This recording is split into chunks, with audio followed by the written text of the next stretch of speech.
Hey folks, Aaron at Redbird Speed. I want to talk a little bit about how much you can narrow up this G-body housing.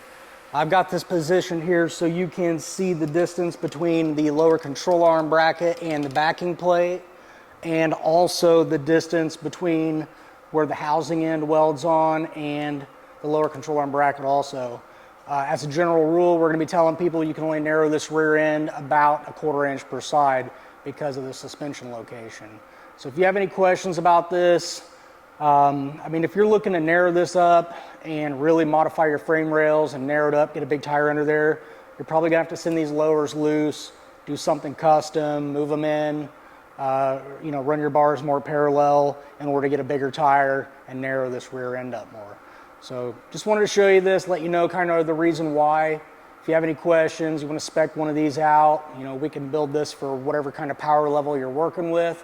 Let us know, 260-301-2424. You get us at redbirdspeed.com.